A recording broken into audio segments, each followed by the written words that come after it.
be really, really intense. We are going live in about 5 seconds. Welcome everyone who just dropped in. I'm going to do an introduction of Edgar, a proper introduction of Edgar in a short while. Really glad that you could join us tonight. So Tiff, I'm going to make you co-host for fun because you're going to be presenting so everyone can see you. There's one more person who is supposed to be here who has his portfolio. I think it's your friend, Tiff. Anyway. It's me. Tiff, so the order is this. Korean is going to go first. Then it will be you. And then after that, it will be this other guy. Oh, geez. I forgot his name. Dick. Dick, yes. Dick? Yes, that is Dick. So that is the order we are going to do. Okay, so let's see. Okay, hi everyone. Welcome to our second portfolio review night. All right. I'm Daylon. I'm the founder of CuriousCore, the logo you see over there, and we've been running these regular sessions for the last couple of weeks. With a lot of people who are interested into breaking into the UX industry. Gotten a lot of positive feedback and our mailing list is growing. So I'm really glad that you could join us this week as well and spend some time in the next 45 minutes to an hour to learn from 3 very brave souls who volunteered to share their portfolio so that we can all learn to create better portfolios. All right. So I'd like to share a little bit about the company. I've been teaching UX part-time for about 4 years. Firstly for General Assembly, and then now run my own company, and I do it for corporations. I teach at Republic Polytechnic, and I now adopt a more long-term approach in training people in UX rather than just doing courses. Okay, so Edgar was someone I spoke with by chance while I was on LinkedIn, and I approached him. He was a very, very cool guy who was very open to speaking with me. And as you can see from his backdrop of the number of guitars he has, and I think that really says a lot about him as a person. He's so open and he's so kind and about like collaborating. And Edgar is actually based in Australia, right? He works for this company called Canon. Of course, you may have heard of their cameras. They are one of the world's leading brands. And he is the head of customer experience and design at Canon Australia, right? So Edgar has been designing user-centric products for more than 10 years for large MNCs like News Corp, Schneider Electric, and tech startups like Cars Guide and Gavelytics, right? So he's worked in San Francisco before. He's worked in Australia. Edgar, you're native of Mexico, am I correct? That's right. Yes. Yeah, and definitely, I think Edgar is an engineer first, right? So he actually graduated from Carnegie Mellon University with a master's degree in information technology, and he's one of the few people who holds a master's certificate in UX with the Nielsen Norman Group. So yeah, it's very, very data-driven, very evidence-based driven, can think in tech. I think this is going to be an interesting session because Edgar's worked in Australia for a number of years. So later, if we have some time, we'll do a Q&A in case some of you are interested to break into the Australian market to be UX designers. And Australia is ahead from Singapore in terms of maturity in UX design and understanding of design and the value of design. So without further ado, actually, I'm going to get Edgar to fill in and maybe explain to everyone who's in attendance over here. We've got over 20 people on the webinar right now. What is a master certificate in UX? Can you just explain it? Oh, sure. So I've been going to these courses with Nielsen Norman. So it's a company that does a lot of content, educational content for, it's a consultancy company, but they also do educational content for in the field of UX. And the master certificate is like you go and complete certain number of credits with them, and then they give you a master certificate, and that's the second tier. They give you first like a certificate. Got it. So this is like the more challenging one to obtain. Am I right to say that? That's right. Yes. Okay. And I think I heard from you. You mentioned that there's only like only very few people in Australia has this certification. Am I right to say that? Yeah, that's right. Like there's only like 10 people in Australia. Like last time I checked, it was like 10. Probably there's like 12 now. Okay, got it. It's been like that for a while. Of course, the States is the country with most people With in. Most of them. Okay, wonderful. Edgar, I don't know if I missed out anything in your bio that you would like to share with the rest of the group here today. Yeah, well, I'm actually a drummer. You're a drummer, great! Wow. Yeah, I only play a little bit of guitar and bass for to get me going. I don't know, like I'm lucky to be working in Canon because I love photography as well. That's I awesome. mean, yeah, so kind of a mixed profile in terms of the arts and the engineering, if you like. I had to do a little bit of coding, and so I've been all over the place. To be honest, I know a few different things, but I'm a master of none of them. Yeah. Wow, that's being very humble, considering what you have achieved thus far. But I think being a very curious person is good, and I see that you're also playing to your strengths, which is your technical background. It's very rare for people who are good in UX design, but also have a strong technical background. So in Silicon Valley, they call you guys unicorns, right? I wish. I don't think I'm a unicorn. No, I wish I could code a little bit better. I do from time to time do some Python if I can, but like I'm not really good at it. Okay, cool, lovely. So Dick, welcome. So today, this is the order we're going, right? We have Kurian, we have Tiffany, and we have Dick, who are very brave to share their portfolios for our learning purpose. So whatever Edgar and I are going to share today, it's not a personal critique or criticism. It is all in the spirit of us learning from each other and improving ourselves, right? So there's nothing personal about it. We are all here to learn and to share. Okay, so I would share the first portfolio, which is Kurian's portfolio. I'm going to share my screen in a short bit. Let's see. Okay, great.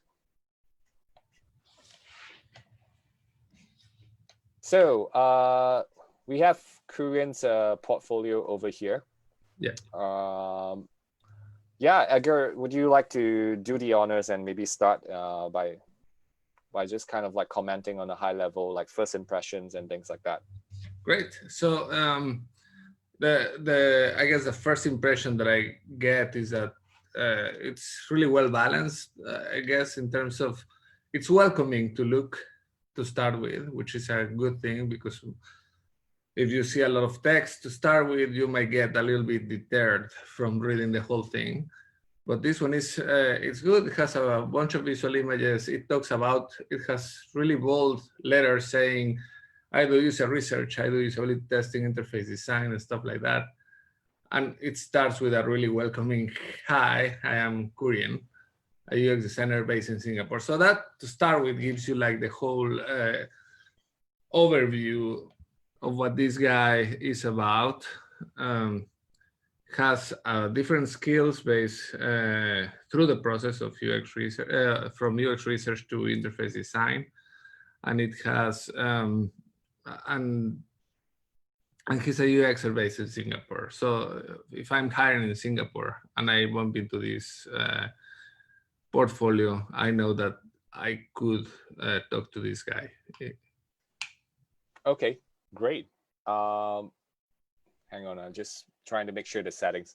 So Kurian, thank you once again for sharing your portfolio, and I think one of the key things I thought really stood out for me as I looked at it, which I think you didn't really highlight, was your medical background, right?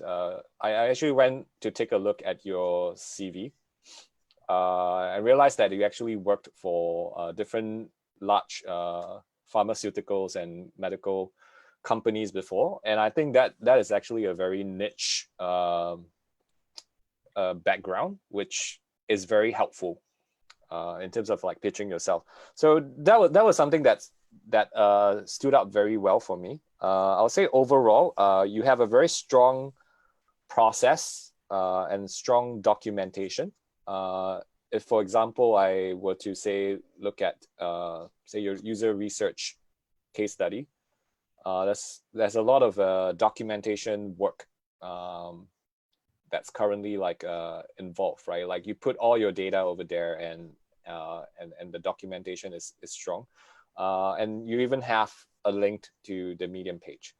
So overall impression, I actually feel like the content is rich, but I do feel that the presentation can be improved a little bit more, because there's just a lot of call to action on the page itself. And one of the things I spotted that I thought, I'm not sure why you put it there, to be honest, is like you literally have a button that says click for nothing.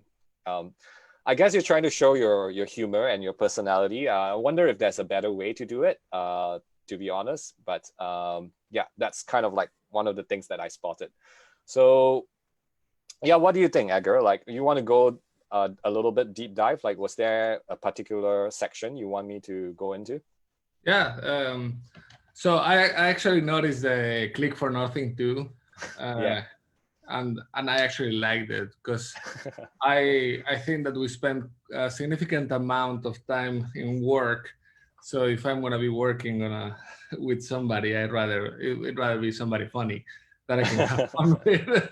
And these kind of things definitely grab my attention. It's like, yeah, so he spent the time to actually make something completely useless, but to bring a smile to somebody, you know, like, I think that's pretty, there's value in there. Great. And but going back to there's a few things in the way, the flow, that I could be a little bit more critical about. And one of the thing that stood up for me is that when he starts the flow of well, you go to the top of the resume, it says like, this portfolio is based on skill and is based on, and if you want to see the case studies, go to my Medium page. And that completely breaks it up for me, because having to get out of the portfolio to Medium, which is a little bit more of an uncontrolled environment, breaks it for me. And the reason why it does that, I guess, it's because it affects the storytelling of the portfolio. All of a sudden, we're talking about features. We're not talking about outcomes, you know. Whereas if you're talking about case studies, is I accomplished this in this company doing this and that. Whereas talking about user research just tells me a little bit about how he performs the tools, like the processes and tools for UX, but not really so much. It doesn't focus so much about what was the challenge behind each of the steps that he took in order to get the process to the next step. I do agree. I mean, if I were to look at it, just adding on to Edgar, Edgar, I hope you don't mind we're playing jazz and improvisation here a little bit. It's all right. Yeah. So, like, for example, you have two different pages for your case study on food bank. So you kind of break it up into two parts, which I guess it was a little strange to me, like why you did that. Because you have user research, you have usability testing, but if you're talking about research as a case study, why not put it together? Why not tell the entire story at one go. So I found that to be a very curious decision. Yeah. Edgar, was there anything you wanted to add? Yeah, there's something else. There's also inconsistency between this section and the one below, like the one that says user research and the one that says latest projects and so on. The way the information is presented. So latest project and front project. It goes to Medium. Yeah. It goes to Medium, but it's also like the full case study. Yeah. So since they are organized the same way, and although the call to action is quite clear, and it says case study and read more, and the other one see samples, I think that Kurian can do a little bit of work making a case study out of what the user research was in the food bank, for example. And I think that would wrap it up. To be honest, there's not a lot of, I didn't notice many issues with the portfolio besides the navigation aspect and the way he presents the work. Yeah. Is not focusing on an outcome, you know. Yeah, Korean. Another thing I spotted as well, which I thought that you didn't really talk about, is your background in data, right? And it seems like you have a pretty strong background in data, and I see that coming out in your testing work. I kind of see a little bit of that, but it's not really. When I go to your site, right, when I like first impression, right, it doesn't tell me like you are strong. It doesn't tell me like you have this rich medical background. Unlike your CV, I thought your CV was pretty strong, right? It was very, very clear. On the second page, it has all these wonderful logos of like companies you work for. And it really left a very deep impression in me, right? Like this guy knows his stuff on like pharmaceutical companies and all that stuff. So that was something that really stood out to me that I didn't see in your on your website. And there was also like data stuff that could have been even like put in your initial bio. And I thought that was something that help you stand out from the rest of the UX designers out there, other than I would say a pretty distinct illustration style. So yeah, I feel like that's I agree with Edgar. I agree that this is it's not on your content. It's very much on your navigation. It's very much on the way you present your content and the information itself. Yeah, Edgar, you have anything to add? Let me. Yeah, no worries. I will. Actually, I have a section which I think was quite surprised by. One of the things was that I'm pretty surprised by your illustration work. I think there's some strong distinct styles over here. I'm not sure if you actually had the opportunity to use it as part of your UX work, because you say you're a UX designer, right? So I wonder if you can create an opportunity for yourself to actually use some of these styles so that your visual work actually becomes a lot more distinct. And it also shows a little bit of versatility beyond some of these standard works. Overall, in the 3 sections, right, I felt your photography was really strong, and that your photography had a point of view, and it was some of it was graded, color graded like really nicely. And I wonder if you could have work, or you could have somehow showcase it as part of the work you do. Maybe you can create a fun side project where I don't know, like maybe this was the dance company you work with, and you can combine some of that work as a case study project. So I actually feel like for sketches, I'm not sure what the value of it would be in terms of adding it to a UX design portfolio. It's usually something I might show in an interview, not so much like upfront, like on the website. So that's kind of I mean, there's this section on art which kind of seems out of place and different from your, say, like your UX piece, right? So there's this two quite distinct and separate identities. Do you have anything to add on that, Edgar? Definitely. I do think that some of I like it. I like the fact that he talks about the illustration, sketches, and photography, because it tells me a little bit of his personality. It adds up to that fondness that he adds through that click here for nothing. So I can see a little bit more of the, like, I might not spend a lot of time looking at it, but it does tell me that he's a creative type, and that that gives me confidence that he can think outside the box and stuff like that. Yeah, that's pretty cool. Yeah, yeah, I do think they do enhance your profile as a UX designer, Korean.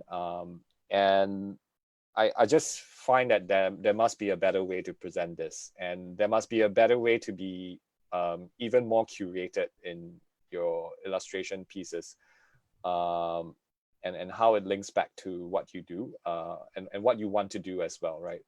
So one of the things or questions I might ask you, right, is like, when you're designing this website, you know, who are you designing for? Because right now in your CV, you are a freelance designer. Are you designing so that you can get more freelance work? Or are you designing so that you want to be hired full-time with potential employers? And if you want to be hired full-time with potential employers, what are those companies like? Are they going to be like the pharmaceutical companies that you used to work for, or are they going to be something else? So I really thought there was that. I mean, I can tell you're a creative, and I can also tell like you have this strong technical background. But I think that is a better way to tell your story, your personal story, and play on your strengths. And I wonder if you could actually consider maybe even installing something like Hotjar and playing around with it, the data, and looking at the data and measuring and seeing like how people are using your website and surfing your website, and are they encountering any difficulty in terms of using your website, in terms of the heat maps and stuff like that. I wonder if you can actually consider doing that. I'll be curious to know how you can use that piece of data to inform your next iteration. Yeah, that's pretty much it from me. The last thing that I want to add is like with the illustrations that he has in the front page, one of the things like, I like it because it's calming and it sort of has a really consistent style, and I really like that. But one of the downsides of it also is that it does not showcase the work that he does inside. So you actually need to, here I would like to see examples of what he does without having to, you know, we are all time poor, so we cannot pretend that people are gonna read the whole thing. So having some visual aids just to see if anything grabs my attention, and if I want to look at something, that would be a really cool place to sort of preview some of the content inside the bottom, you know. And the one last thing is he introduces himself again at the end of the page, and that is in two places. So he introduces himself at the top, then at the bottom. And I think that there's some issues with that flow, but I did like a lot. There's a bunch of quotes. If you keep scrolling down, I think that's really powerful. And because nobody looks at LinkedIn anymore for recommendation. I wonder if can these be separated, Korean? I wonder, like, can you have your entire profile on right. So I kind of get it now. Right. So in terms of the menu navigation, it's, if you click about, that's what you get. You go down, but then when you click art, you go to a different page. Okay. Yeah, so I think it's a navigation problem. It's the content flow issue. So maybe just consider breaking it into another page or something like that.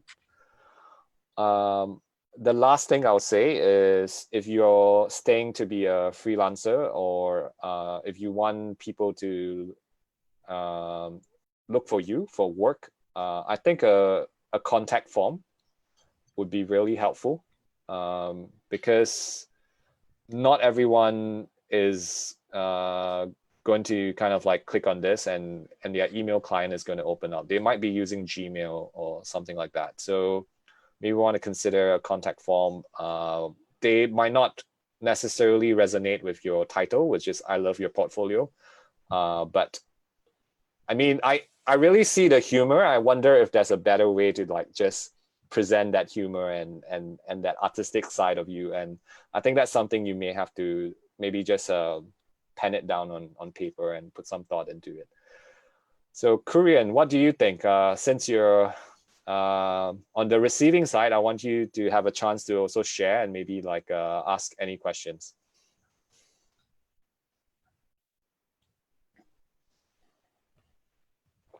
Kurian, are you there? Yeah. Can you hear me? Yeah, man. Yep. Yeah, the reason why some projects are split into two, like the food bank, like you mentioned. So under the research section, I specifically only mentioned the research aspects of the project. I didn't mention any testing part at all. Got it. Yeah. And if they do want to, some people want to see the entire thing, then for those people, I direct them to my Medium page where I've done the whole case studies. Yeah, but sorry, can I? Of course, go ahead, Edgar. So one of the problems that I see with that is that people might not click away to they might not do that third click, you know? Yeah, and it's a very small link if you look at it. Yeah. So what I would recommend at this stage, because I looked at this page, I read through it, and I think that you have like really interesting content here. I do not see a bunch of the rationale behind. For example, you said that you made these questions for a survey that you reach out to, but it doesn't tell me why you came up with those questions or what was the problem that you were trying to solve. And I think that explaining that is much more important than the questions themselves. Because I want to see how you think, not what you produced. I want to see, because what you produce might not help me in the job, but the way, if I'm going to hire you, I might not need the same questions that you produce there. But I'm really interested on what is your train of thought on how you get from point A to point B and how you do that problem solving a little bit more. And also focusing on the outcome a lot. Like, I'm probably going to repeat this 3 times tonight. Go for it. But the outcome is probably the most important thing, and you need to lead with that. If your research allowed to identify key problems that were limiting the usage of an application, like in my transport, and after the research you managed to move the needle a little bit to the right, yeah, I think that's worth telling. Definitely. Yeah,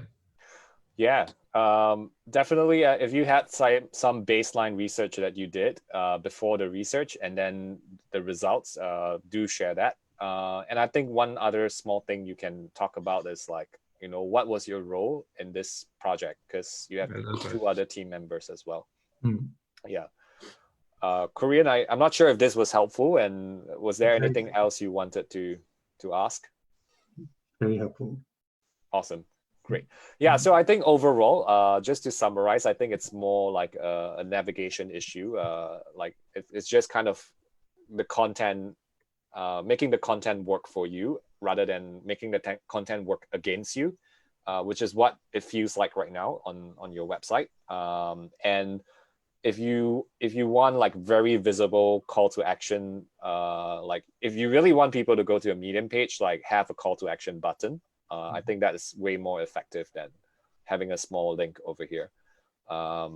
And yeah, it's the little things. I think when people look at it, they're like, hey, if this guy is not really thinking through his own website, like how can I trust him with like the entire user experience flow?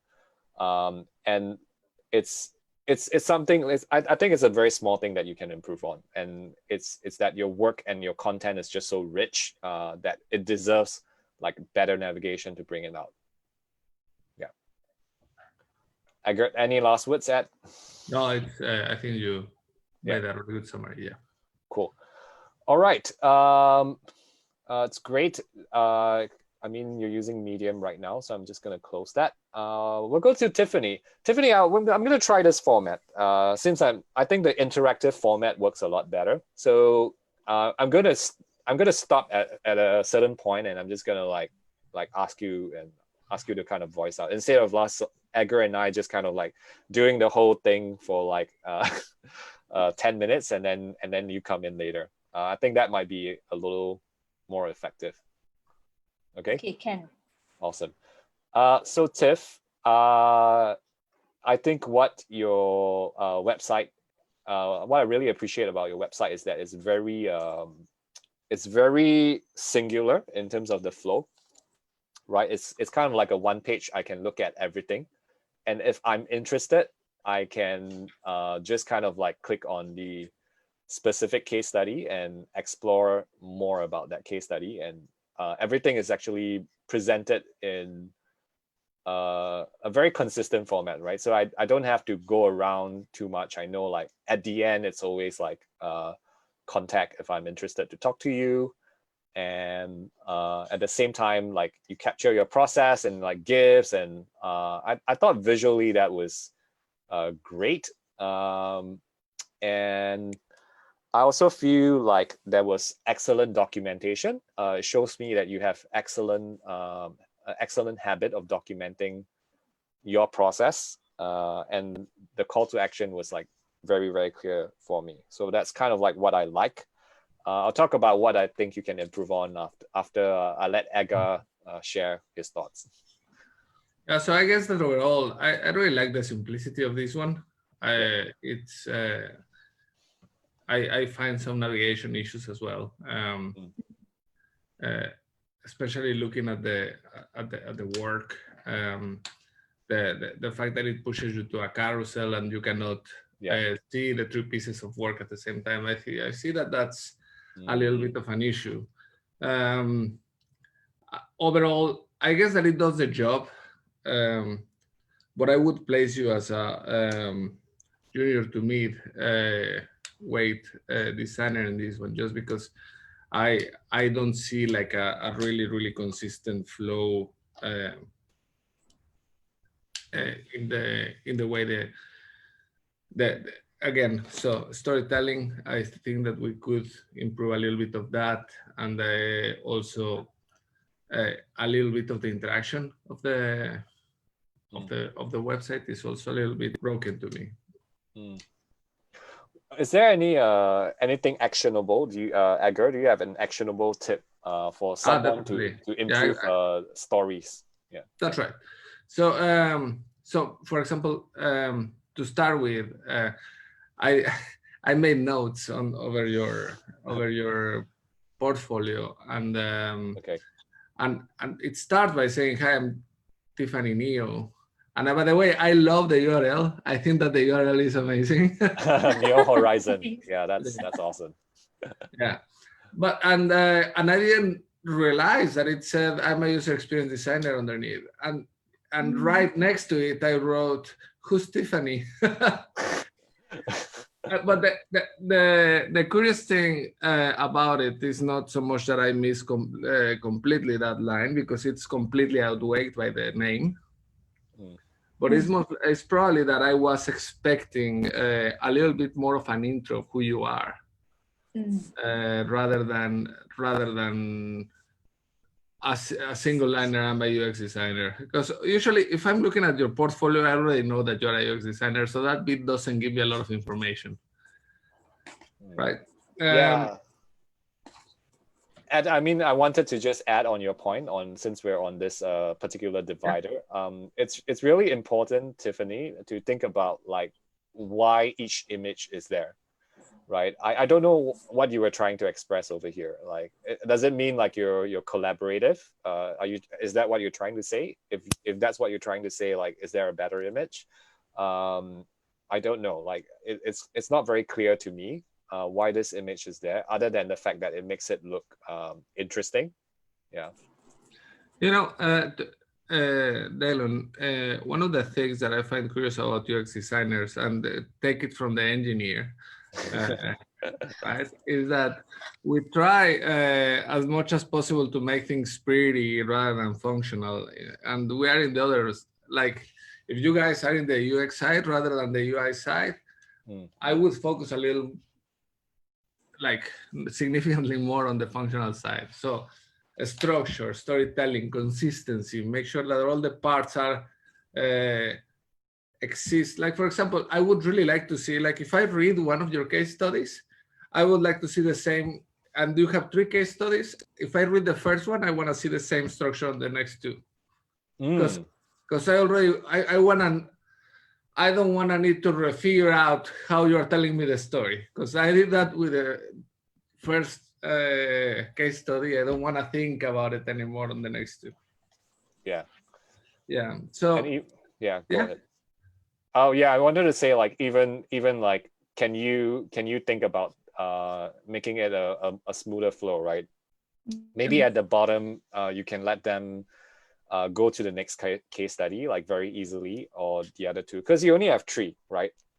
Yeah. So like every page you just show the other 2 case studies, so you make it like easy for them, and we're all about removing friction. That's part of our job as UX designers, so you can actually do that. Edgar, back to you. Sorry to interrupt. No, please. Because I have a lot of notes. So another one, I guess that goes for everybody on the, like if you can avoid using acronyms, avoid using acronyms. I don't know what P&B means. So when you went to P&B trainee manager, maybe that's a common name in Singapore, but I have no idea what it means. Yeah, I don't have any idea. Was there under about or something? PME? It's under my journey into UX. Yeah. Your journey into UX, this one. Oh, right. Oh, yeah. And also since you know, like in our field is, and I was discussing this with Daylon the other night, it's like we have a lot of people coming from another industries into UX, and it's literally like, to me, and I don't know if you think about it the same way, I am literally, we all come from different paths, you know, like that's, so that unfortunately, since that is the case, that doesn't make you special. So I would rather focus, who are you? What makes you cool? How you're gonna make that cool thing happen for me? Because I want to imagine you working for me. That's the whole goal of the portfolio, is that I can picture you in my head working for me, and I actually see you removing challenges of the way for me, right? That's a really good point, Edgar. Yeah. I actually went to look at your CV, Tiffany. So I went to download it and I had a look at it. I was like, hey, Tiffany, you have this mad data skill and you're not talking about it, right? You went through like, I think this data skill, business track, data cam or something like that. And you put part of your skill set is data analytics. Like, where's the work in that? Like, why is it not in your portfolio? Like, I can see that being very helpful in a tech team if you have data skills. So especially, yes, in the field, like that's a really good selling proposition. Every single time that you show data skills as a designer, people look at you immediately differently, and that gives you a lot of reputation. So you should definitely do that. Yeah, just make sure that this is highlighted in the first page, or in your like maybe UX designer with with data analytics skill. Like that could be kind of like your calling card, right? And I think one of the interesting things which is in your background, right, is I think you're a firefighter or something. Like, am I correct, Tiffany? Yeah. Yeah. So firefighter, by the way, it means you're good under pressure. Is that a fair assumption I'm making? Like you can take the heat and you're great under pressure. Literally. Where is that? Where is that statement? Like, you can take the heat, you thrive under pressure. That is not showing in your portfolio at all. So that is such a loss, man. Like you've been in the Civil Defense Force for so long. You led men, right? Oh my God, like you led people, right? You had leadership skills. Those are things I would like to see. Like, it means like you can take initiative. It means that you are good. You thrive under pressure. Like if I'm a startup, I'm short-handed. I know you do okay. Like you wouldn't kind of like crack on me. And then you have data analytics skill, right? Like you just highlight all those things that I just told you about. Like in your first page, people will pay more attention to your work. Make sense, Tiffany? Totally. I already have like a whole page full of notes. Good to hear. And also, Tiffany, there's the one line that I loved about your front page was, other than UX design, I enjoy watching rugby, kayaking, and going for spin classes. I think like that whole paragraph until the end where you mentioned the sound of music, I think that's really good because again, I think I said it with Daylon. I said before that it is really good to give that human face to the employee, you know, because that allows to humanize you like dramatically. I think that Daylon is spot on when he mentioning that you're a firefighter. That's mind-blowing, you know. You should definitely take advantage of that. Absolutely. And it's the story you tell, because like Tiffany, and the hate you want to paint in your employer's mind is that you got your shit together, right? Like you were a firefighter, you led people, you can analyze data, right? And you have like UX design skills, right? So all of these things are going to be like what helps you stand out.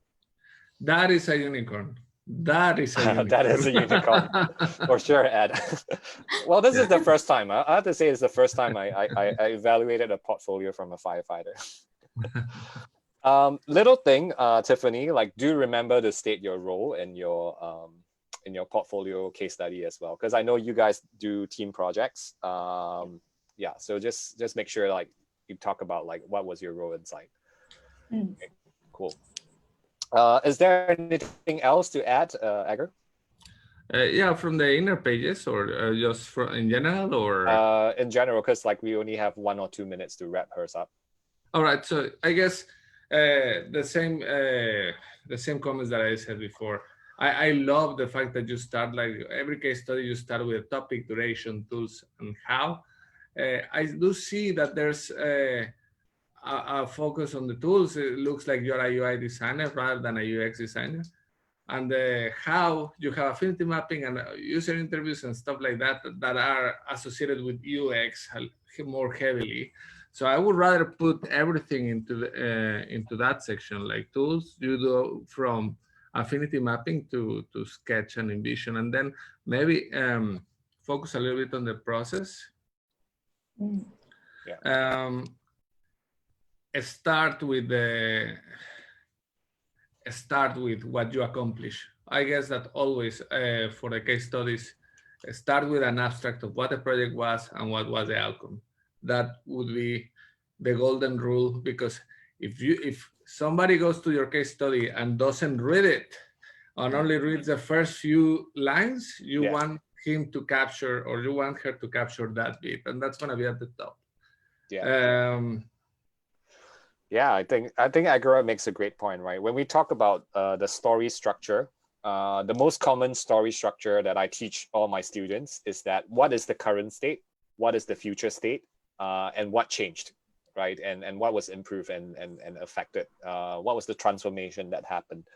And if you can kind of have a little section over here that talks about it in a very, very high level, that would be super helpful for people to be interested to read even further, like the whole entire process. Yeah. And the last thing is, don't tell me the outcome, tell me how you got to the outcome. Cool. Sorry, don't tell me the end result. Not the outcome, because you start with the outcome, sorry. For each of the sections, don't tell me what the deliverable was. Yeah. If you had some questions that you ended up with, I don't want to see the questions again. What I'm interested in, what led you to those questions, the process that you follow. I think that's way more important than the questions themselves. So pay attention to that. Also, like you mentioned personas. I don't want to see the persona. I want to see the persona, you know, but like I also want to see, and probably most importantly, I want to see how you got to that persona. Yeah. And I love that each persona had a problem statement. We can wrap up now. Sorry. Yeah, it's great. I mean, Tiffany, I really like how you guys bothered like taking like a short clip and just showing all that stuff. If you can show like what was the before and what's the after, the story is just so much stronger. Like, you know, before, if I look at Art Friend, this is like how Art Friend experience looked like. But now, wow, look at it. It's like so colorful and so simple, and so user friendly, right? Like it's literally Art Friend, like Art Friend, like it's a friend. But maybe right now their current website doesn't really feel very friendly. So I think it's important to show that transformation. And it's just a few things to clean up on your end overall. But good job. I think it's a pretty good content.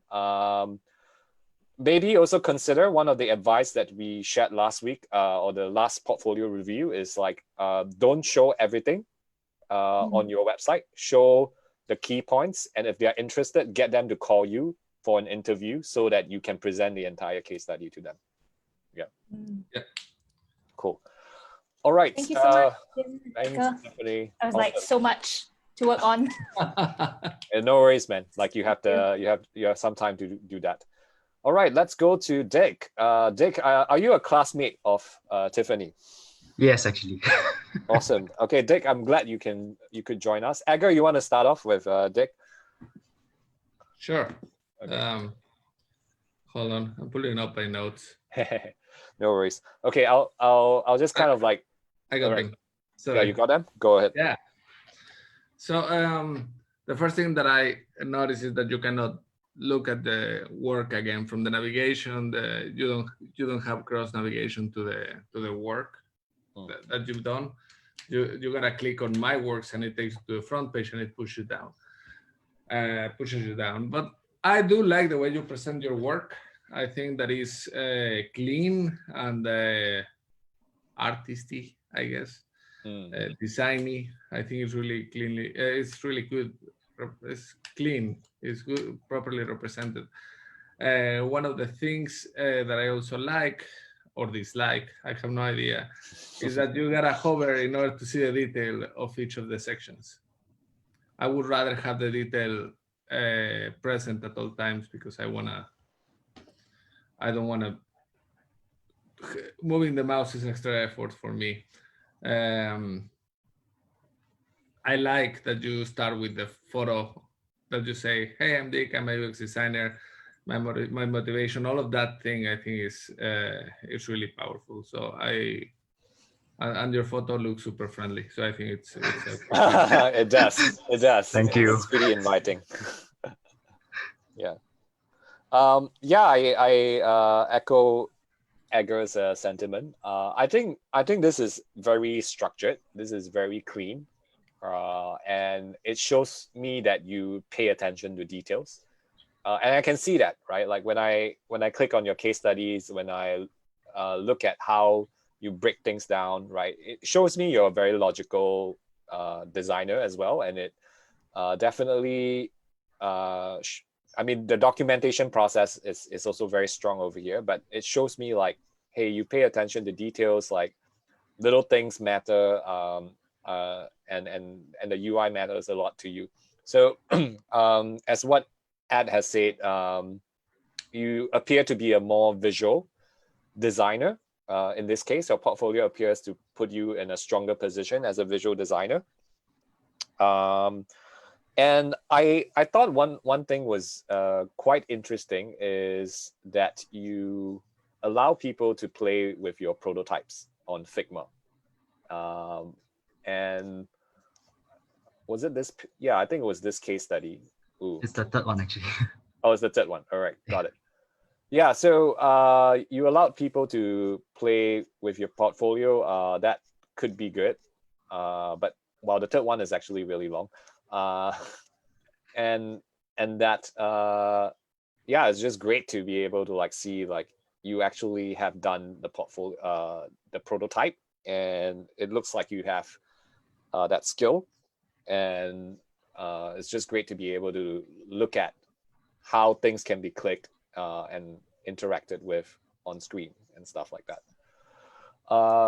Yeah, and similarly in the previous portfolio, like do talk about like your role in these team projects, and I'm not sure even if this was a team project. Yeah, Dick, did you had anything that you want to ask, or anything that you wanted to share? I have like a million notes here. Sorry. Yeah. So because some of the projects are usually done solo, so is there a way that we can kind of like present that then? Well, Edgar, what do you think? Not sure. Look, as a hiring manager, I want to see what you can do. If it was only you, you don't need to mention that is like usually like when I have worked solo, which has been most of my life, I have on my portfolio, I said like all the work presented is mine. And that's about it, because I want to make it clear that to the hiring manager that I am capable of doing all these different activities. Again, just from the project perspective, I guess I want to see that you can do research and you can do discovery, and that is not clear at a glance from top to me. It says that you can use Figma on program use, but you know, I'm not interested so much about the tools you can use, because tools change all the time and they evolve in 3 months. There are different ones. So I don't really care. I want you to have the foundation instead. When you say the problem, and what is the problem? The problem usually it's a common thing in the use case and the case studies that you put, that the problem is sounds more like an assumption or blanket statement that you made about that particular project, which shows me that you are just winging it.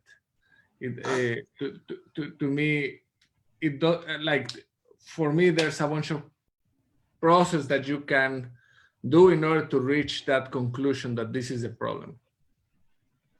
And I want to, and as a UX designer, I want to see that process that you follow. Like, I want to see what is the conclusion, which is what you did there. You start with the problem, but I also want to see how you got to that problem.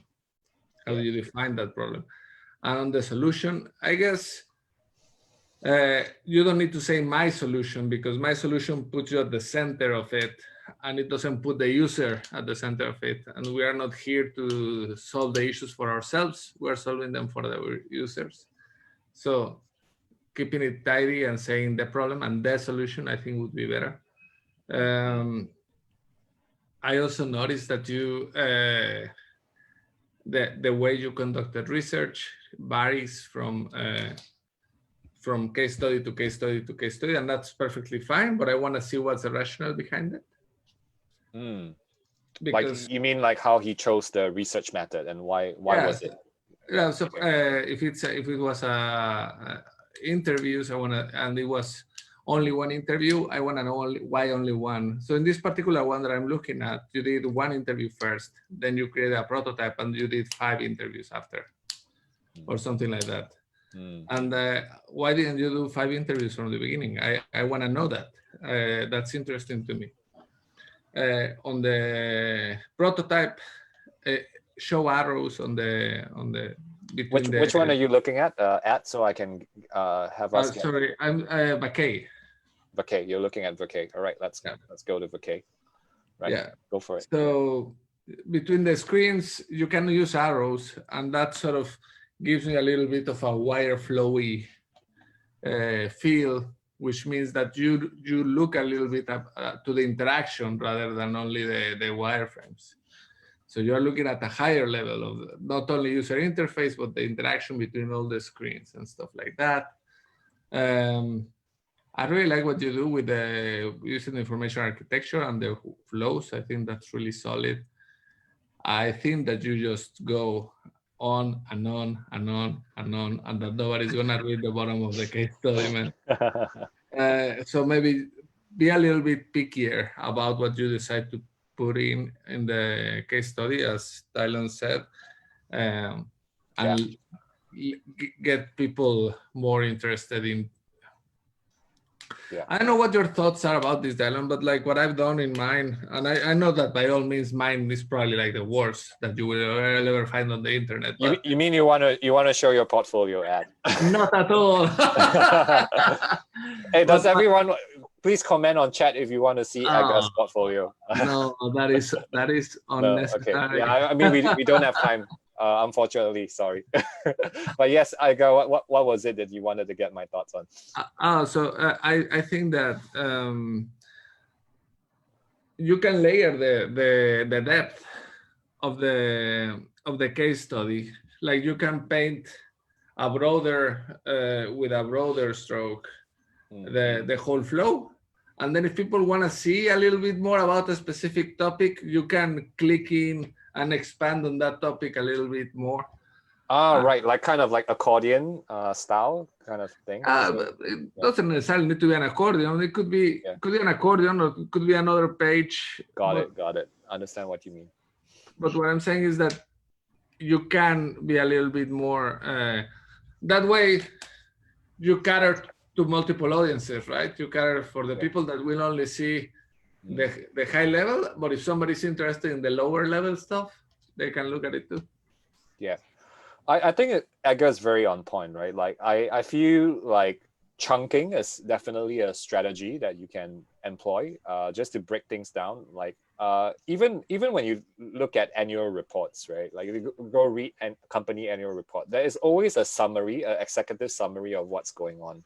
So try and think from that perspective. If you're talking to a business user, and if a business user is coming and they're very time poor, so day one, kind of like, what is the executive summary of this entire case study? And then after that, you can present bits and pieces of it. And as I told Tiffany, right, like it's kind of like going on a date. You don't want to share everything like the first time. Like it's kind of like that. Like you want to kind of leave a little to be desired. And if you do that, people will want to like call you and say, hey, I'm interested to talk to you. Can you come down and share a little bit more about your work? And then you do your work justice, because there's probably a lot of context that's not shared through the written format right now. Yeah, I want to share one last point. I read your CV, Dick, and I think one of the dangers of you and Tiff going through this bootcamp program is that portfolios look end up being like very similar in terms of the format. But actually, I feel like there was a very distinct point in your portfolio, right, or in your background that you did not mention, is that you were an interior design and architecture major. Yeah.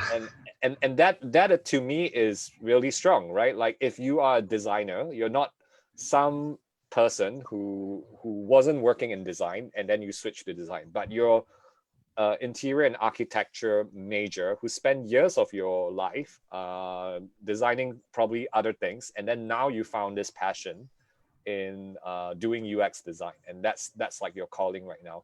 So in fact, I feel like some of the best UX designers are actually architects. So I think that's something you want to talk about somewhere, quite visibly in your website. Yeah. So yeah, as Edgar said before, telling a story. Edgar, you have anything else to add before we wrap this up? No, I guess that if you take anything from this session, start from the end. What is the outcome? Yeah. And also talk about your rationale about how you get to certain deliverables, and not so much about the deliverable itself. And also make it personable. I think that's, and give it a little bit of character. Yep. Yeah, I think some of that is coming through like your smile, through your wow. Oh, apparently you have a photography. You have a photography portfolio as well. Yeah, I used to do photography before this as well. Oh man, hang on.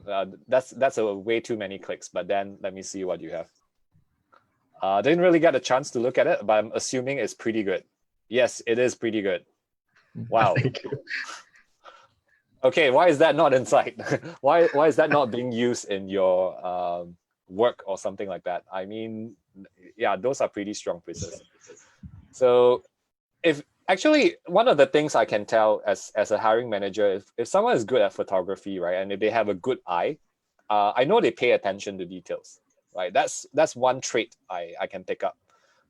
And that if they do color grading properly, I know they pay attention to colors, right? So all those things are important. If your angle, if your positioning is like you're positioning yourself to be a visual designer, I think these are these are evidence of how you show others, right? You don't necessarily say, hey, in your CV, you don't necessarily say, hey, I pay attention to details. Like, this is how you show you pay attention to details. Like having a great structured website, showing that in your photography work, you have all this, you have an amazing eye for details and storytelling and things like that.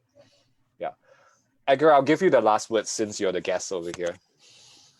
No, I think that I already said my 3 points. Oh, all right. What about overall? Like, Edgar, do you have like any general advice for people who are preparing their portfolios and breaking into the UX industry? What would your last words be? It's don't get. I guess that it would be terrible just to be working on this portfolio and having to complete strangers. Maybe at least one complete stranger, like looking at it and saying terrible stuff about all these things that you have put a lot of effort.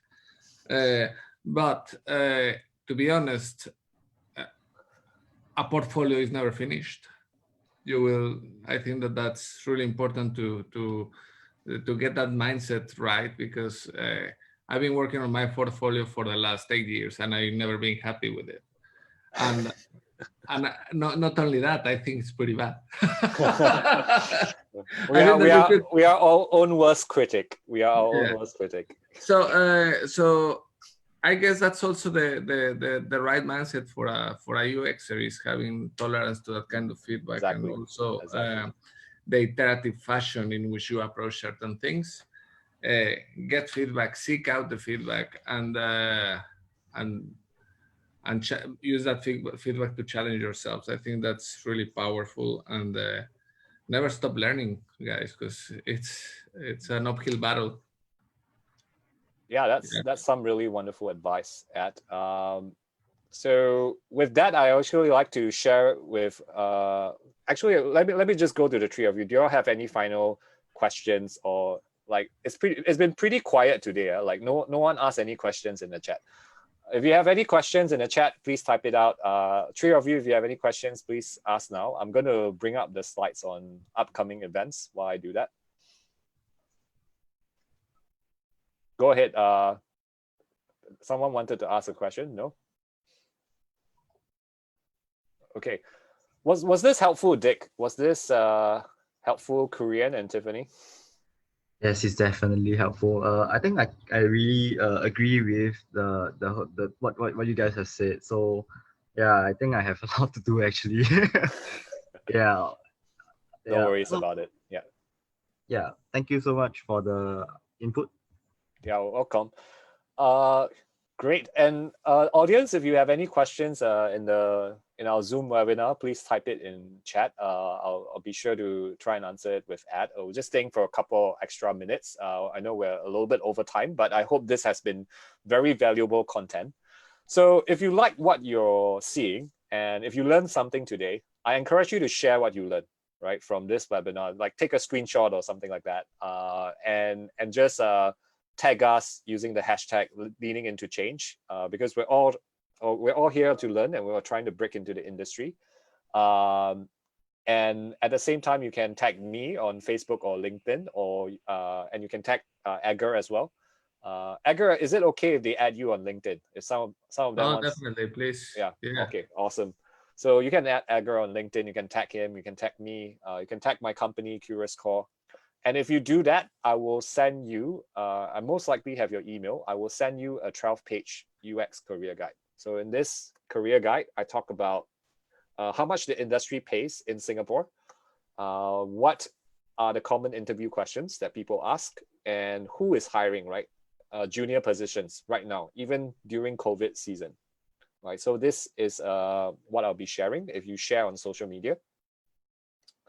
I conduct workshops every week on Monday. I'm doing it for charity now because I see a lot of COVID related causes that needs supporting. So right now on the 8th, which is every Monday from 8 to 10 p.m. I do a 2-hour workshop. This is the workshop that I conducted back at General Assembly for many years. It's an intro to UX workshop that gives you a good overview. So if you're here, you haven't gone through a UX program, come for this workshop. You get a good idea what UX is. We can't cover all of that tonight. We're just talking about portfolio over here, right? The next thing is that next Wednesday, we won't have any guests. In fact, I'll do a very special webinar for people who want to know more about money, right? Especially if you're a freelance designer and you're wondering like, how can you charge your clients more, right? How should you be charging your clients if you're going to be doing freelance? Come for this workshop. I shared this post recently in a freelance group. It got 220 response, 143 comments. I mean, more right now.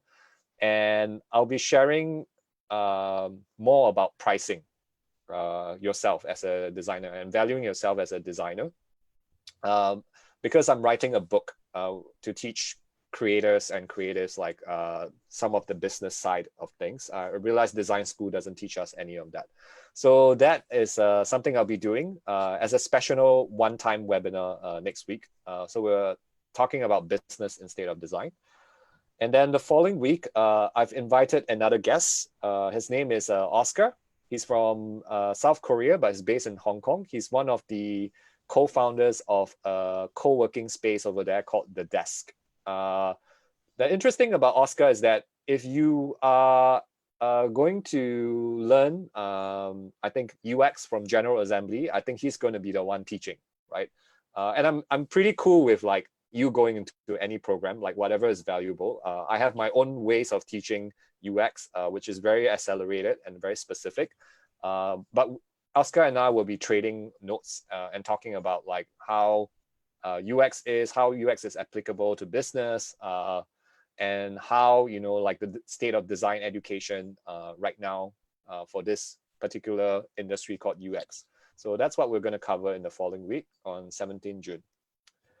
And last of all, if you require help in terms of improving your portfolio and improving your career strategy, I actually go very deep with my coaches right now. So Tiffany, you see that I did a very quick one with Tiffany earlier, right? I say you should talk about all these things which people look out for. I go a lot deeper on that with my coaches, and I actually help them build a portfolio over a period of time. So if that's something you're looking for, reach out to me. This program is not for everyone. You need a fair amount of background in design, and we're going to work on real projects with real clients all over the world, right? So if you need details on that, you can email admissions@curiouscore.com or Daylon@curiouscore.com. So if you are not on the list right now, please get on the list on CuriousCore.com under free webinars. You can sign up for our list of events, and I'll send you the calendar invitation. Okay, that's it for now. Let's see if there are questions from the crowd. Edgar, I'm just wondering.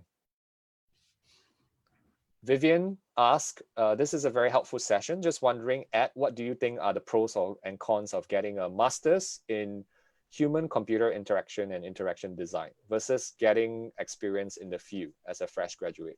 What do you think, Ed? As a fresh graduate, all right. So I think, look, I'm academic 100%. I have a master's degree and things like by luck, but I have it. And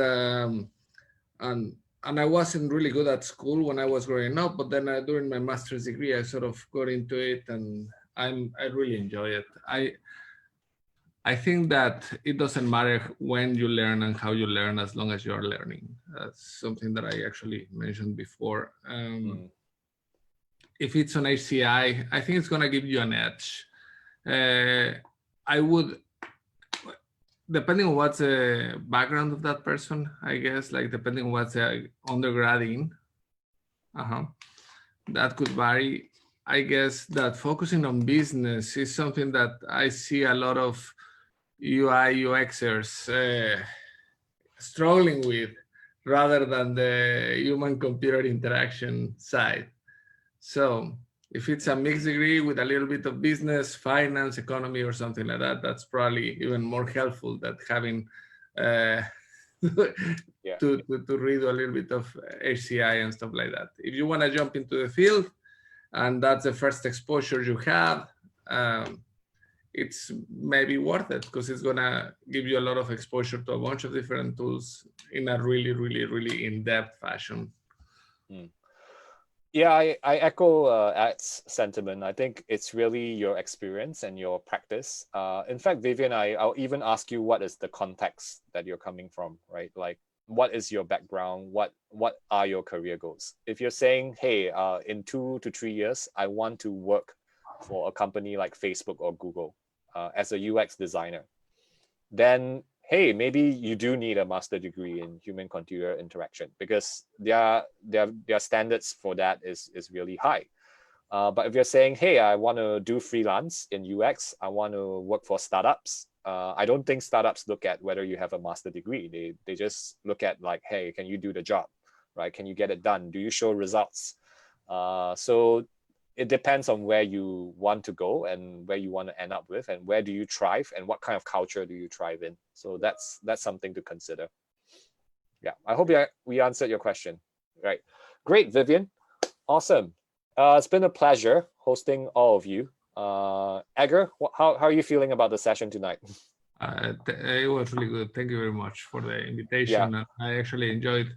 I tried to spend a little bit of time of each of your portfolios reading through, and we might have seemed critical about them, but they actually, it's really solid foundation for where you guys are going, and I think, And by the way, everyone, I want to give special thanks to Edgar. It's 11:20 p.m. in Australia right now. I gotta go. So please type in chat and please thank Edgar for staying up late so that he can share with you guys, right? Okay.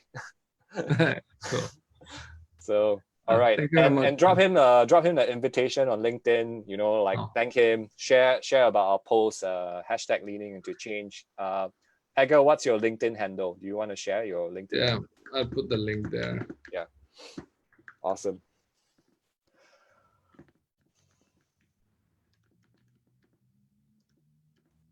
Thank you, Madeline. Awesome, Jade. Great.